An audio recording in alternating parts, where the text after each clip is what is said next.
Revenge with Karen. This is Revenge with Karen. Before we jump in, I'll just say this. Every day I'm reminded how unexpected people can be. Nice. All right, let's get into the story. I knew things were off when I found the receipt for $12,000 ergonomic consultation that took place at a gentleman's club in Vegas called the Velvet Gavel. You know, the kind of place where the consultants don't usually have CPAs, but they do have a remarkable talent for defying gravity on a chrome pole. My name is Janine. I'm 42. I live in a shoebox in Tribeca that costs more than my parents' house in Denver. I have the personality of a sniper rifle, cold, precise, and usually pointing at something you're trying to hide. I'm an internal audit specialist at Hunter Tech. Sounds boring, right? That's what they bank on. They think I'm just the lady in the beige cardigan who makes sure the interns aren't stealing toner cartridges. They think I'm part of the furniture. But here's the thing about furniture. It's in the room when you're talking about the bodies you buried. Hunter Tech is one of those companies that tech bros worship. We make enterprise-level optimization software, which is corporate speak, for we charge you millions to tell you to fire your middle management. The CEO, Marcus Thorne, is a guy who looks like he was 3D printed from a composite image of every frat president who ever got away with a DUI. He's got the teeth, the tan, and the terrifying belief that rules are just suggestions for poor people. By the way, if you're into stories about corporate sociopaths getting absolutely dismantled, do me a favor and click subscribe. It helps the algorithm know that we prefer justice served cold, unlike the lukewarm office coffee I'm currently drinking.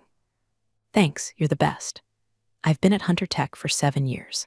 In that time, I've saved them about $40 million by catching legitimate errors, double payments, vendor overcharges, the usual logistical drift. I'm good at my job. I have a photographic memory for numbers. If I see a variance of 0.04% in a quarterly report, it itches behind my eyes until I scratch it. Marcus calls me the librarian when he thinks I'm not listening. He thinks it's an insult. He forgets that librarians are the gatekeepers of information, and information is the only thing that actually matters. The atmosphere at Hunter Tech is what I call curated toxicity. Have nap pods, kombucha on tap, and an open-plan office designed to maximize collaboration and minimize privacy. Everyone smiles with too many teeth. It's a Shark Tank where everyone is pretending to be a dolphin. My office is technically a glass cube near the elevators, perfectly positioned so I can see who comes and goes. I see the 2 p.m. panic attacks. I see the assistants crying in the stairwell. And I see the expense reports. Oh, God, the expense reports. Usually, the C-suite is smart enough to hide their dirt. They have shell companies, offshore accounts, layers of plausible deniability. But Marcus had gotten lazy. That's the problem with narcissists. Eventually, they start to believe their own marketing. He thought he was untouchable because the stock price was hovering at an all-time high, and Forbes had just done a fluff piece on his morning routine, which definitely involved more Adderall than meditation. It started on a Tuesday. I was running a routine compliance check on the Q3 marketing budget. Hunter Tech had supposedly spent $4 million on brand awareness initiatives in Southeast Asia. Now, I know our marketing strategy. We don't target Southeast Asia. We target bloated American healthcare conglomerates. Why were we burning cash in Thailand? I pulled the ledger. The transactions were sloppy. Round numbers. Spends exactly $50,000 and 0 cents on consulting services. Real life has taxes. Real life has fees. Real life has cents. Round numbers are the fingerprints of a liar who's in a hurry. I dug deeper. The vendor was a company called Apex Solutions, LLC. I ran a quick background check. Apex Solutions didn't have a website. They didn't have a LinkedIn presence. Registered address was a P.O. box in a strip mall in Delaware that also housed a We Buy Gold store and a vape shop. I sat back in my Herman Miller chair and took a sip of my lukewarm water. My heart didn't race. My hands didn't shake. This is the part people don't understand about auditors. We don't get scared when we find a discrepancy. We get excited. It's like finding a loose thread on a cheap sweater. Just want to pull it and watch the whole thing unravel. I started cross-referencing Apex Solutions with Marcus's travel itinerary. Perfect match. Every time Marcus was scouting new markets, Apex Solutions sent an invoice. Bangkok, Macau, the Cayman Islands. It wasn't just consulting either. There were line items for logistical support that cost more than a Honda Civic. I printed everything. Not to the network printer, I'm not an amateur. Have a personal laser printer at home. But for this, I used the old jagged machine in the basement archives that isn't connected to the main server logs. I printed stacks of spreadsheets, invoices, and travel logs. I put them in a plain manila folder. I wasn't going to blow the whistle yet. That's rookie behavior. You don't shoot at the king unless you have a nuclear warhead. I was going to follow protocol. I was going to be the good, diligent employee. I was going to give Marcus the rope. I drafted an email to the CFO, a spineless jellyfish named Greg who spent more time picking out his ties than looking at the balance sheets. The subject line was innocuous: Q3 Marketing Variance Query. The body was polite, professional, and absolutely lethal if you knew how to read between the lines. I asked for clarification on the Apex Solutions vendor. I asked for the deliverables. Can't seem to locate the contract or the work product for these payments, I wrote. Could you point me in the right direction so I can close out the audit? I hit send. Then I waited. In the corporate world, silence is a frequency. You learn to tune into it. The silence that followed my email wasn't the silence of I'm busy. It was the silence of a bomb squad staring at a red wire. 2 days later, I got a calendar invite. Not from Greg, from Marcus. Meeting Q3 review/comp discussion. Location, the penthouse office. Comp discussion, that's code for money. It was annual review season. I was due for a significant bump. I'd led the team that cleaned up the European acquisition mess. I was expecting at least a 15% raise and a fat bonus. I put on my best blazer, the charcoal one that makes me look like I prosecute war criminals, and took the elevator to the top floor. The penthouse smelled of rich mahogany and fear. Marcus was sitting behind a desk that was large enough to land a helicopter on. He didn't stand up when I walked in. He didn't smile. Janine, he said, gesturing to a low chair that was designed to make you feel like a toddler. Thanks for coming up. Happy to be here, Marcus, I lied. My voice was level, calm. The voice of the librarian. Look, let's cut to the chase, he said, leaning back and clasping his hands behind his head. A Rolex the size of a hockey puck glinted on his wrist. Greg forwarded me your email about, what was it? Apex Solutions, I corrected, just trying to clear up some documentation gaps. Right, minor stuff. Greg's handling it. It's a legacy contract, very hush-hush R&D stuff. You know how it is. Next-gen algo development. We keep the paper trail thin for IP reasons. Bullshit. Absolute, unadulterated bullshit.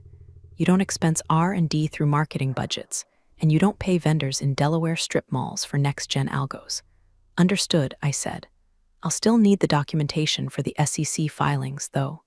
Sarbanes-Oxley is pretty strict about. He cut me off with a wave of his hand. Don't worry your pretty little head about the SEC, Janine. Legal has it covered. Pretty little head. Air in the room didn't change temperature, but I felt a glacier form in my chest. He just realized he made a mistake. He just didn't know it yet. Now, he said, shifting gears about your review. He picked up a single sheet of paper. He glanced at it, then tossed it across the desk toward me. It slid across the polished wood and stopped at my fingertips. We're having a tight year, Marcus said, his eyes dead flat. Capital expenditures, market volatility, usual headwinds. We're freezing all senior-level raises. No bonus this year, Janine, and frankly, I've been hearing some noise about your collaborative style. Some people feel you're a bit too focused on the weeds and missing the forest. I looked at the paper. 0% increase. Rating meets expectations. I looked back at him. He was smirking. It was a microscopic smirk, but I saw it. This wasn't about the budget. This was a warning shot. Stop digging, or I will bury your career. I see, I said. I stood up, smoothing my skirt. I didn't argue. I didn't cry. I didn't ask for clarification. Is that it? Marcus asked, looking slightly disappointed. He wanted a fight. He wanted me to beg. That's it, I said. I understand the situation perfectly, Marcus. Thank you for the feedback on my collaborative style. I'll act on it immediately. Good, he said, turning back to his 3 monitors. Close the door on your way out. I walked out of the penthouse. I walked to the elevator. I pressed the button for the lobby, not my floor. I needed an espresso, and I needed 5 minutes of fresh air to process the fact that I was about to burn this entire building to the ground. He thought he had silenced me. He thought no raise was a leash. He didn't realize he had just handed me the match. Tight budget, I whispered to myself as the elevator plummeted. I knew for a fact he had expensed a $4,000 bottle of cognac the night before. Game on, you cheap suit. There's a specific kind of rage that comes from being told you're incompetent by someone who can't convert a PDF. It's a cold, hard knot in the stomach that doesn't go away with deep breathing or yoga. Marcus hadn't just denied me a raise, he had insulted my professional existence. Missing the forest for the weeds. The audacity. Weeds are where the snakes live, Marcus, and I'm the gardener. I went back to my glass cube and did exactly what I said I would do. I acted on his feedback. I stopped doing my job. Well, I stopped doing the job he thought I was doing. I stopped nagging the marketing interns about receipts for bagels. I stopped correcting the sales team's mileage logs. I cleared my calendar. If Marcus wanted me to look at the forest, I was going to map the entire ecosystem. I started staying late.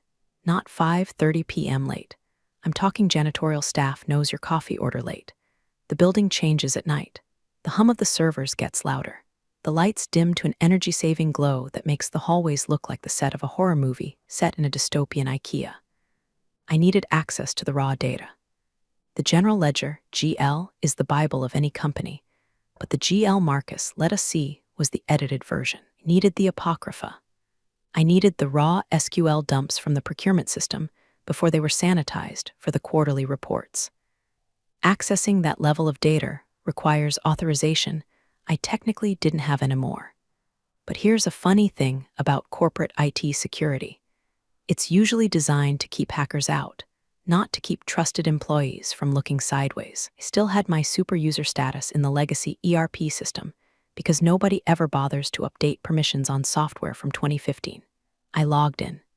The interface was clunky, gray text on a blue background, but it was beautiful. It was the truth. I started pulling threads. Apex Solutions was just the tip of the iceberg. I found a cluster of vendors with names that sounded like randomly generated sci-fi factions. Orion Logistics, Vanguard Holdings, Nebula Consulting. All of them paid in round numbers. All of them approved by Marcus or his CFO, Greg. But then I found something worse. It wasn't just embezzlement. That's pedestrian. Any greedy executive can buy a boat on the company dime. This was stock manipulation. HunterTech's stock price was driven by our proprietary AI growth, claimed to have developed a machine learning algorithm that could predict supply chain disruptions with 99% accuracy. That was the product. That was why our stock was trading at $200 a share. I looked at the R&D spend. The millions of dollars supposedly going to server farms and data scientists. It was being funneled into these shell companies. And the product, the code base, I checked the repository logs. Hadn't been a significant commit to the core engine in 8 months. The software was a shell. It was a glorified Excel macro with a pretty dashboard. The AI was smoke and mirrors. They were faking the growth metrics. They were buying their own product through shell companies to inflate revenue figures, pumping the stock, and then cashing out their options. I felt bile rise in my throat. This wasn't just stealing from the company. This was fraud on a massive scale. Pension funds held our stock. Teachers' unions. Regular people trying to retire. Marcus was building a golden parachute out of their life savings. My screen blurred. I realized I hadn't blinked in minutes. Then an email pinged. 11:45 p.m. From HR no reply subject. Update on organizational structure. I opened it. A company-wide blast sent in the middle of the night to minimize immediate backlash. Standard coward tactic. Team. An effort to streamline our compliance operations and foster a more agile culture, we are restructuring the internal audit department. Effective immediately, the team will report directly to the Office of the General Counsel. We believe this synergy will allow for greater harmony. They were stripping my department's independence. By moving us under legal, they could shield everything we found under attorney-client privilege. It was a gag order disguised as a reorg. And then the kicker. A second email just to me. From Jessica, an HR subject. Your new role, hi Janine, per the new structure. Your role is transitioning to Senior Compliance Analyst. You will no longer have direct access to the Level 4 financial systems. Please hand over your admin tokens to IT by end of day tomorrow. Let's focus on team harmony and moving forward. She included a smiley face emoji. Smiley face, while demoting me and stripping my tools. I looked at the timestamp. They knew I was digging. They monitored the server logs. They saw me pulling the raw data. This was the immune system of the corruption attacking the virus. I was the virus. I printed the email. I added it to the folder. My hands were shaking now, not from fear, but from adrenaline. They thought taking away my admin token would stop me. They thought demoting me would make me quit. Opened my desk drawer and pulled out a burner flash drive I kept for emergencies. I initiated a download of the entire raw SQL database. It was terabytes of data. It would take hours. I sat there in the dark, watching the progress bar crawl. 1%, 2%, harmony, I whispered to the empty room. I'll give you harmony. The cleaning crew came in around 2 a.m. A nice guy named Hector who always hummed while he vacuumed. Saw me staring at the screen, the blue light reflecting in my glasses. Late night, Miss Janine? He asked, pausing his vacuum. Inventory, Hector, I said. Just taking stock of what's trash and what's valuable. Everything okay? Everything is perfect, I said. Just cleaning house. The progress bar hit 100% just as the sun started to bleach the sky over the Hudson. I pulled the drive. I put it in my bra. Yes, it's a cliché. Try pickpocketing an angry woman in a blazer there. Good luck. I walked out of the building. The security guard, sleepy-eyed, nodded at me. Have a good night, Janine. It's morning, Earl, I said. Brand new day. I didn't go home. I went to a 24-hour diner on 8th Avenue, ordered scrambled eggs I didn't eat, and stared at the flash drive sitting next to the salt shaker. I had the gun. Now I needed to find someone to pull the trigger, because if I tried to do this internally, I'd be fired for gross misconduct and sued into oblivion before lunch. I needed the big guns. I called in sick the next day. I have nearly 6 months of unused sick leave because I'm the kind of idiot who works through the flu because quarter end waits for no virus. Well, today I was sick. Sick of them. My apartment became a war room. I pushed my dining table against the wall and covered it with printouts. I live in a minimalist space, lots of beige, lots of sharp angles. But now it looked like the inside of a conspiracy theorist's brain.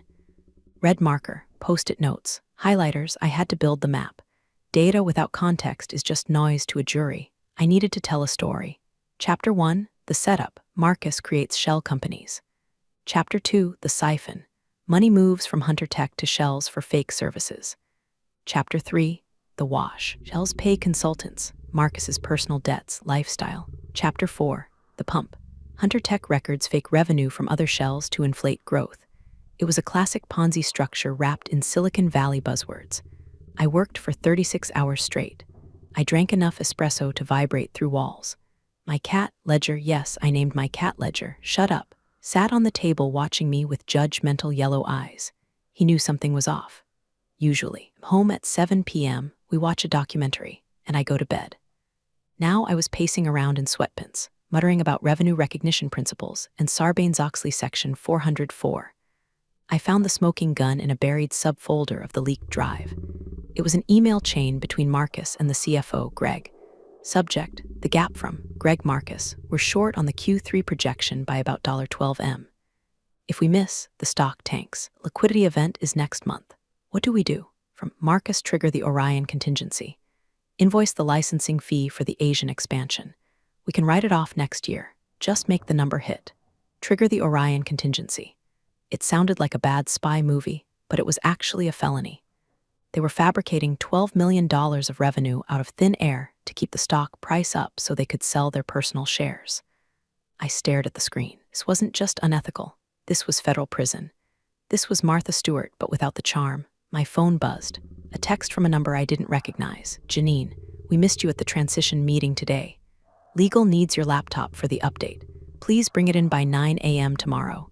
Jessica, HR, they were getting nervous. They wanted the hardware. They wanted to wipe it. I typed back, flu, contagious. Will bring when fever breaks. I turned off my phone. I needed insurance. If I went to the SEC, it would take years. They would open an investigation, Hunter Tech would lawyer up, bury them in paper, settle for a fine without admitting guilt, and Marcus would retire to a yacht in the Mediterranean. No, I didn't want a fine. I wanted handcuffs.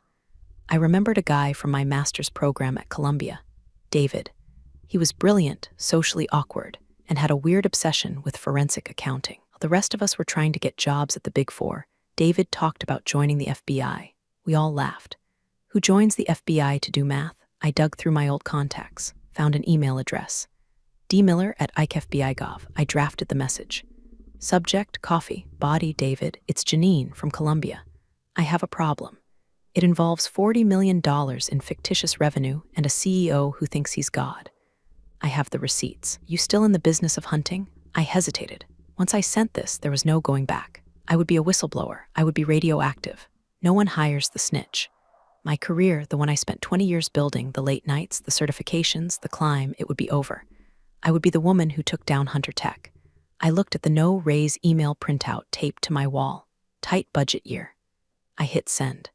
10 minutes later, a reply. Meet me at the diner on 34th and 8th. Tomorrow, 7 a.m.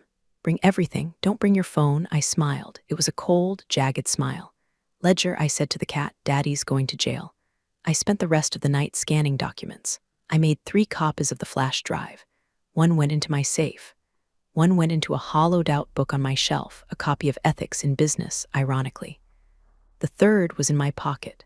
I took a shower. I scrubbed the stress sweat off. I washed my hair. I put on my armor, a navy blue suit, a crisp white shirt, no jewelry.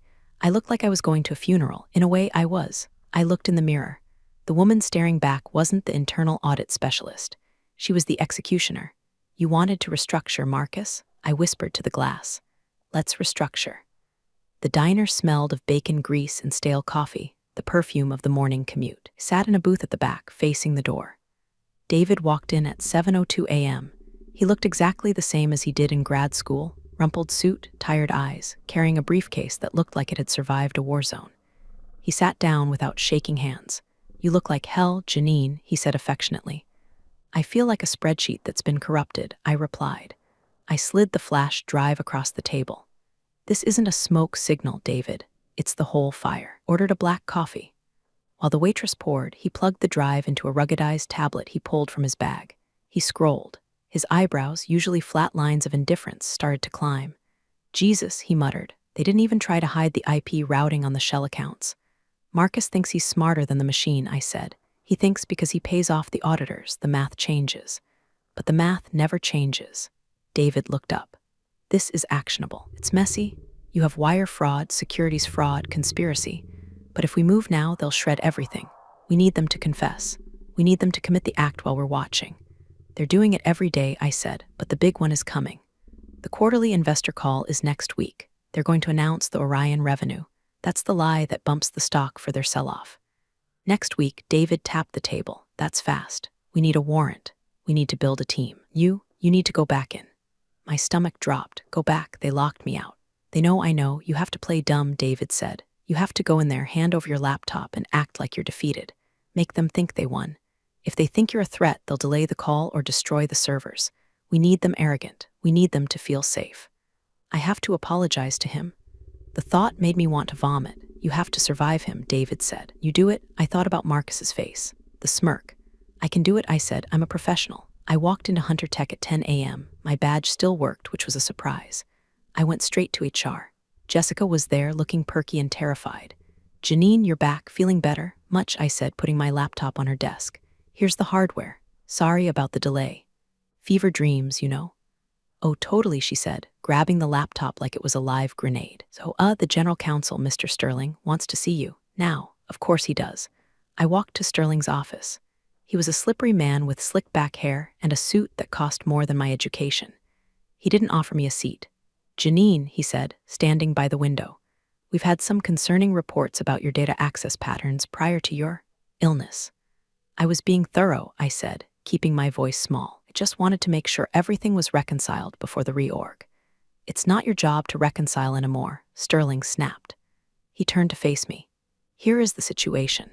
You are being placed on administrative leave pending an investigation into data mishandling. You will sign this NDA reaffirming your commitment to company confidentiality. If you speak to anyone, press, competitors, former colleagues, about internal matters, we'll sue you for breach of contract, theft of trade secrets, and defamation. We will take your apartment, your savings, and your future. Do you understand? He slid a document across the desk. It was thick. I understand, I said. Sign it. I picked up the pen.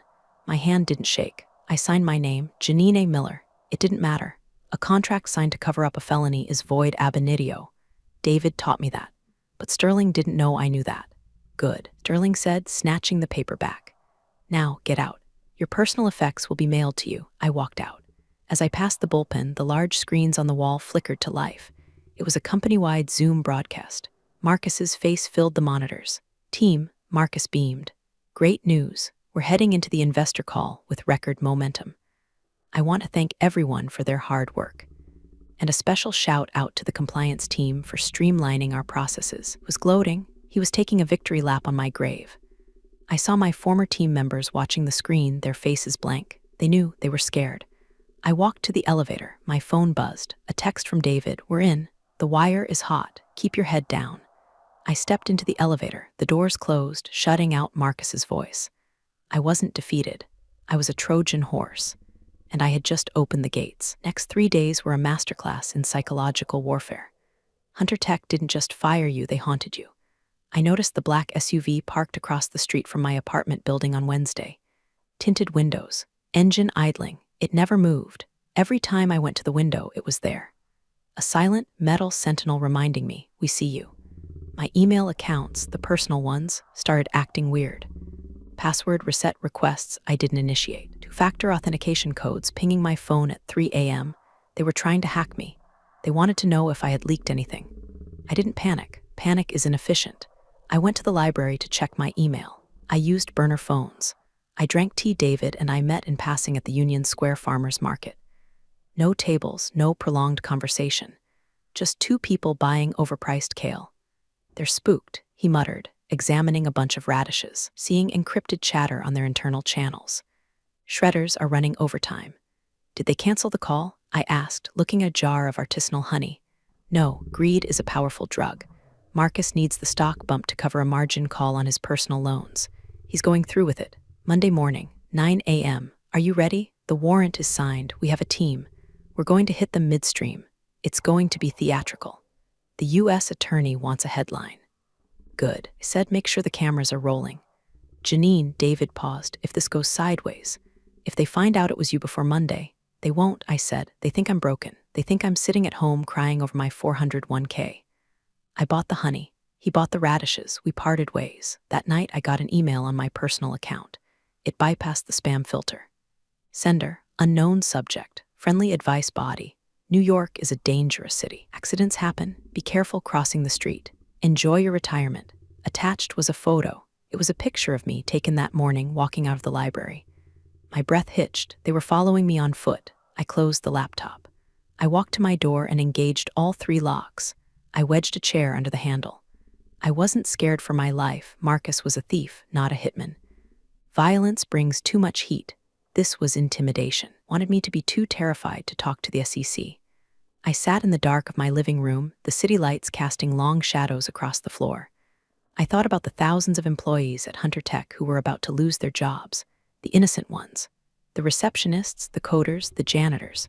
They were going to be collateral damage. Guilt is a heavy coat. I took it off and folded it away. I wasn't the one destroying the company. I was just the one turning on the lights. The cockroaches were the ones who made the mess. I pulled out my life after Hunter Tech file. It was empty.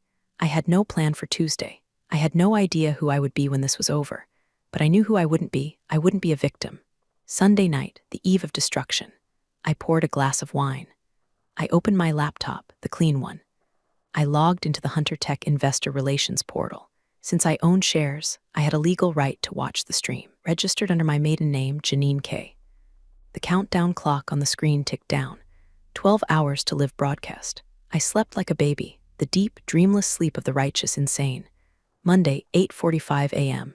I sat at my dining table, coffee hot, laptop open. The stream went live. The production value was nauseating. They had rented a studio in Midtown. High-def cameras, dramatic lighting, a backdrop of digital clouds and soaring stock graphs. Upbeat techno music pumped through my speakers, the kind of music that sounds like it was written by an algorithm to induce optimism. The chat room on the side of the screen was scrolling fast. Investor Guy 88, to the moon. Crypto King, buying the dip. Tech Watch. Rumors of the Orion revenue are huge. They were sheep. And the wolf was about to walk on stage. At 9 o'clock a.m. sharp, Marcus Thorne walked out. He looked like $1 million, which was ironic, considering he was stealing 50 times that. Navy suit, no tie, crisp white shirt unbuttoned at the collar, the casual visionary look. He flashed that blinding, cap-toothed smile.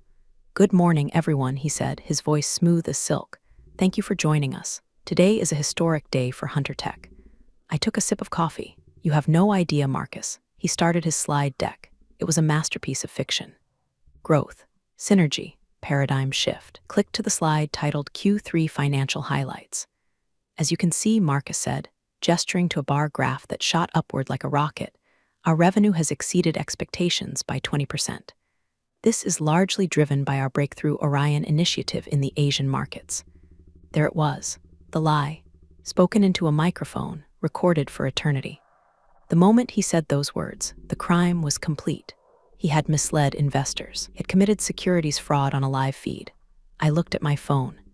9:08 a.m. I texted David, he said it, go. On screen, Marcus was pacing the stage, energized. "We're not just a software company," he preached. "We are an ecosystem of truth. We provide the transparency that the modern market demands. Transparency." The irony was so thick you could choke on it. And to our critics, Marcus chuckled, to those who said we couldn't scale. "Well, numbers don't lie." "No, Marcus," I said to the screen. "Numbers never lie, people do." I watched the edge of the frame. I was looking for movement. Marcus was answering a pre-screened question from a shareholder. "Great question, Steve. Yes, our retention rates are..." He stopped. His eyes flicked to the left, off camera. His smile faltered for a fraction of a second. He looked confused. "I'm sorry," he said to the camera. "We have a bit of a disruption in the studio. Thought it was a PA with a coffee order or a technical glitch." He didn't see the windbreaker yet, then I heard it, faintly through his lapel mic. "Federal agents, nobody move." The audio engineer must have been in shock because he didn't cut the feed, or maybe he was one of the people Marcus had screwed over too. Maybe he let it roll. Marcus's face went pale. The tan drained away, leaving him looking like gray dough. "What is this?" he stammered. "You're live? Get out of here." A figure stepped into the frame. A large man, blue jacket, yellow letters, FBI, Marcus Thorne, the agent barked. "Step away from the podium. Hands where I can see them." The chat room froze, then it exploded. "WTF, is this a skit?" Sell, Marcus tried to bluff. "Do you know who I am? This is a private broadcast. I'll have your badge." "You have the right to remain silent," the agent said, grabbing Marcus's wrist and spinning him around. The camera zoomed in. Not intentionally, it was on autofocus, tracking the subject. The subject was now Marcus Thorne getting his face pressed against a fake digital cloud backdrop. I saw the handcuffs click. Click, click, the most beautiful sound in the world. "Turn it off," Marcus screamed, his voice cracking. "Cut the feed. Greg, call Sterling." Another agent walked onto the stage and looked directly into the camera lens. Reached out. The screen went black, stream offline. I sat in my apartment. The silence was deafening. I put down my coffee cup. I let out a breath I had been holding for 3 years. It wasn't a cheer. It wasn't a laugh. It was just release. Then my phone exploded. The stock didn't just drop, it cratered. By 9:30 a.m., trading on Hunter Tech was halted by the Nasdaq. It had plummeted 60% in 12 minutes. Billions of dollars in market cap evaporated. My phone was vibrating so hard it was dancing across the table. Texts from former colleagues. "Did you see? OMG, Marcus arrested. Are we fired? Janine, did you know?" I didn't answer. I couldn't. I turned on CNBC. The breaking news banner was blood red. They were playing the clip on a loop, Marcus's terrified face. The handcuffs, the agent. The pundits were screaming. Enron-level event. Massive fraud. Who was the whistleblower? That was the question. Who? I knew my name would come out eventually. The court documents would be public, cooperating witness one. But for now, I was a ghost. I poured another glass of wine. It was 9:45 a.m. Who cares? I was unemployed. Then a knock at my door. Not the police, not a delivery. A frantic, pounding knock. I looked through the peephole. It was Sterling, the general counsel. He looked like he had run all the way from Midtown. His tie was loose, his hair wild. "Janine, I know you're in there," he shouted. "Open the goddamn door. He shouldn't be here. He should be shredding documents or calling criminal defense lawyers." Why was he at my apartment? I left the chain on and opened the door 2 inches. "Go away, Sterling, or I call the agents who currently have your boss." "You did this," he hissed, his eyes manic. "We know it was you. The data logs, the late nights, you bitch." "I did my job," I said coldly. "Something you forgot to do. You signed an NDA," he screamed, spitting on my doorframe. "We will sue you until you're living in a cardboard box. You destroyed everything." The NDA covers company secrets, I said, my voice steady. It doesn't cover crimes. Void against public policy. Look it up. He slammed his hand against the door. You think you've won? You're unhireable. You're poison. No one touches a snitch, Janine. You're done in this town. Maybe, I said. At least I'm not in a holding cell. Goodbye, Sterling. I slammed the door. I locked the deadbolt. My hands were shaking now. He was right. I was poison. I had nuked my own industry. No board would ever trust me again. She's the one who calls the FBI. I slid down the door until I hit the floor. I was alone. The adrenaline was fading, leaving a hollow ache. I had won, but I had also lost everything that defined me for 20 years. My status, my identity. I looked at Ledger the cat. He licked his paw unimpressed. Well, I said, I guess I'm retired. My phone buzzed again, a text from David. We got the backups. The flash drive you gave us matched the servers. It's a slam dunk. Marcus is singing. He's trying to blame Greg. Greg is blaming Marcus. It's a circular firing squad. Good work, Janine. Good work. I closed my eyes. It didn't feel good. It felt like burning down a house to kill the termites. Necessary, but you still end up standing in the ashes. I stood up. I needed to leave. I couldn't be in this apartment with Sterling banging on doors and the news trucks starting to circle. I put on a baseball cap and sunglasses. I grabbed my bag. I slipped out the back service entrance. New York City was moving as usual, taxis honking, tourists walking slow. Nobody cared about Hunter Tech. To them, it was just another headline. I walked. I just walked. Ended up in Battery Park, staring at the Statue of Liberty. A cliché, sure, but sometimes you need a big green lady holding a torch to remind you that liberty actually costs something. My phone rang. An unknown number. I answered it. This is Janine. Miss Miller, this is Sarah Koenig from the New York Times. The press had found my number. It begins. I have no comment, I said. Miss Miller, we have sources confirming you are the internal auditor who flagged the irregularities. Have the email regarding your denied raise. Is it true this started because they froze your salary? I laughed. A dry, harsh bark of a laugh. Is that the narrative? The disgruntled employee? It's a compelling angle, the reporter said. The woman who brought down a billion-dollar giant over a cost-of-living adjustment. It wasn't about the money, I said. It was about the insult. They thought I was stupid. They thought I wouldn't notice. Can I quote you on that? I paused. I want to be the no-raise lady? No, I wanted to be the truth lady. You can quote this, I said. The raise was just the trigger. The gun was loaded a long time ago. Hunter Tech was a lie wrapped in a slide deck. I just clicked end show. I hung up. I pulled the battery out of my burner phone and tossed it into a trash can. I walked back uptown. I passed an electronics store. The TVs in the window were showing the fallout. Hunter Tech CEO denied bail. SEC launches full probe. Employees locked out of HQ. I felt a pang of sadness for the employees. I really did. But then I remembered the culture at Hunter Tech. The arrogance, the complicity. How many VPs knew? How many managers signed those invoices? It wasn't just Marcus. It was a village of people willing to look the other way for bonus. I had burned the village. I stopped at a bodega and bought a pack of gum. Guy behind the counter was watching the news on a small TV. Crazy, right? He said, pointing at Marcus's mugshot. Guy had everything. Why steal? Because it's never enough, I said. You look familiar, he said, squinting at me. You work there? Used to, I said. I was the janitor. Janitor, yeah. I took out the trash. I walked out. The sun was setting. The city looked beautiful, gold and steel. I realized something strange. My shoulders, usually up around my ears, relaxed. The chronic tension headache I'd had for 7 years was gone. I was unemployed. I was likely blacklisted. I was about to be deposed by the DOJ for the next 6 months, but I was free. I had faced the monster. I had looked him in the eye when he tried to erase me, and I had erased him instead. The search was over. The find was done. Now, all that was left was the change. I wasn't Janine the auditor anymore. I was Janine the... Well, I didn't know yet. I had time to figure it out. 3 months later, the Hunter Tech liquidation is still ongoing. It's a mess. The lawyers are feasting on the carcass like vultures. Marcus is in federal holding, trading his tailored suits for an orange jumpsuit. He pled guilty last week to avoid a 20-year sentence. He got 8. He'll be out in 4 for good behavior, probably. But his reputation, dead. His assets, seized. His ego, shattered. Sterling, the general counsel, got disbarred. Turns out threatening a whistleblower is frowned upon by the ethics committee. Who knew? And me? I'm sitting in a cafe in Tribeca, the expensive one. I ordered the $16 cappuccino with the oat milk and the lavender syrup. Why? Because I can. I didn't get a raise. I didn't get a severance package. But I did get something better. The SEC has a whistleblower reward program. Did you know that? If your tip leads to a successful enforcement action, resulting in sanctions over $1 million, the whistleblower is entitled to 10 to 30% of the money collected. Hunter Tech was fined $150 million. Marcus was fined $20 million personally. Do the math. I'm good at math. The check hasn't cleared yet. Government bureaucracy moves slower than a glacier, but it's coming.